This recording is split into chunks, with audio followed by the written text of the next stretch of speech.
Hello. Good morning, Bye-Bye City. Good morning ninyong tanan, mga kaigalaan ko.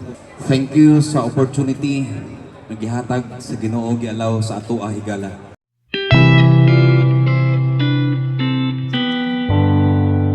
For God so loved the world that He gave His only begotten Son, that whosoever believeth on Him should not perish but have everlasting life.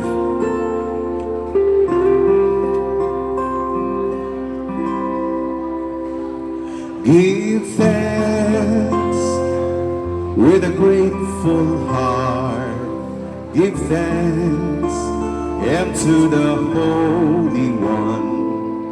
Give thanks because He's given Jesus Christ,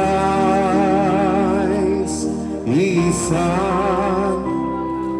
Give thanks with a grateful heart. Give thanks unto the Holy One. Give thanks because He's given Jesus Christ, His Son. And now let the weak say, I am strong. Let the poor say, I am rich because of what the Lord has done for us. And now let the weak say, I am strong. Let the poor say, I am rich because of what the Lord has done for us.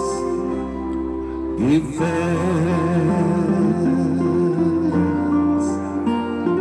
We give thanks. Amen. Dalay ko ng Diyos. Salamat sa Ginoo. Mga baybayanon, amping ta kanunay. Saling sa Diyos. Dalay ko ng Ginoo. Wow, thank you. Give thanks. Pasalamat jud sa Ginoo, mga kaigalaan ko. So karon mga kaigalaan ko, paminaw ta sa usa ka mensahero.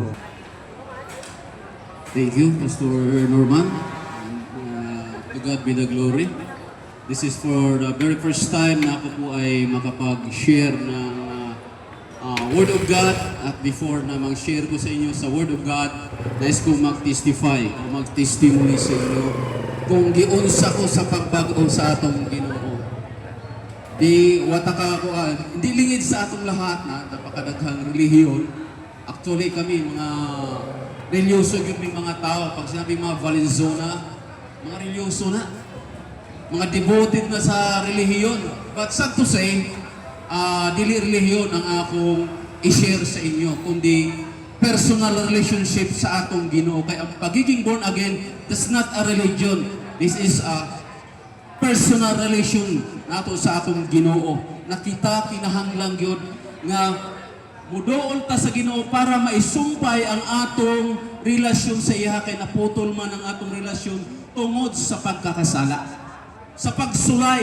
So before that, mga kaigsunan ko, nasabi na ni Pastor Norman ang akong pangalan. Ang tunay na akong pangalan, Sergio Valenzuela Jr. At nakakilala ako sa Panginoon since 1988. Ako ay dumayo ng Maynila. Dili mamulot ng kandila. Kundi para magtrabaho. After ko mag-eskwela ng high school, dahil sa kalisod sa kinabuhi, so nakipagsapalaran kami dito sa Maynila. Nakapagtrabaho ko sa YP Supermarket. And after sa YP Supermarket, nakapagtrabaho ko sa isang factory sa Diamond Ceramics sa Las Piñas. And to God be the glory, mga kaigsunan ko, nakilala ko since ang Panginoon, 1988. Before ako makakilala sa Ginoo, ang akong kinabuhi ay walay direksyon. Mutuomog sa dili, ako ay na-educate sa bad influence. Ano man? Mutuomog sa dili, 4 years old pa lamang. I was 4 years old. Gitudluan ako magbisyo.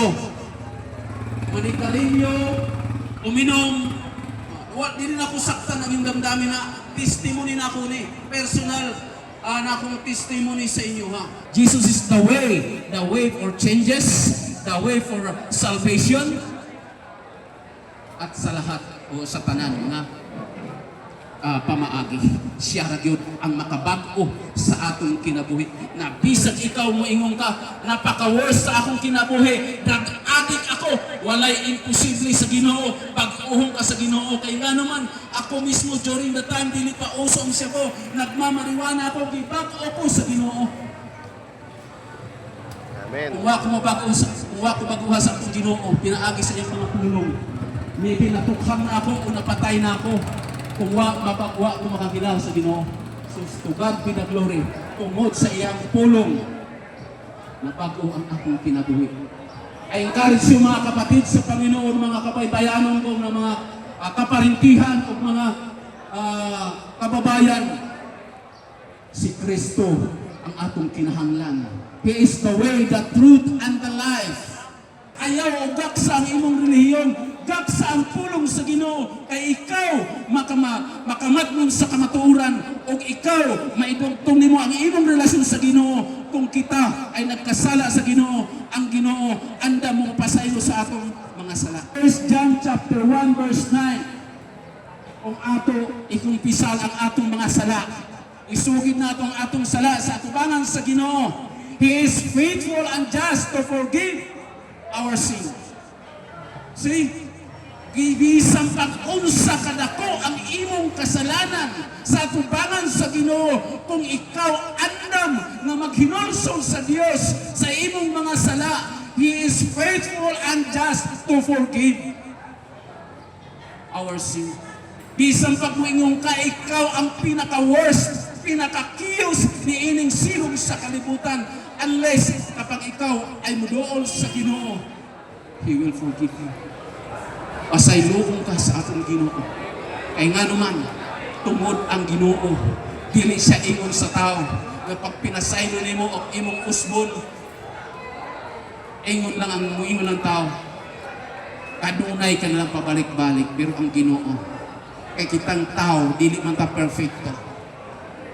Although, dili maging license sa ato na kapag tayo mag-confess sa atong mga sala, pagkahuman mo balik na pag-otro, kay ang Ginoo, faithful man at saka just. O sa iloong gihapon ta, no. Ayaw mo ang license sa imong paglingon.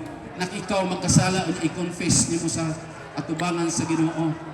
Dili ka na ang tinuod. Kaya ang tinuod nga repentance, no? Ang tinuod nga paghinulsol sa sala, dili na balikan. Ayaw nagbaliki. Kung ikaw babaero, maging tapat ka sa Ginoo. Iundang na dili na nimo balikan. Kaya naa kay pamilya nagakakalisod sa imong panginabuhi unya, punaan pa nimo ang iligal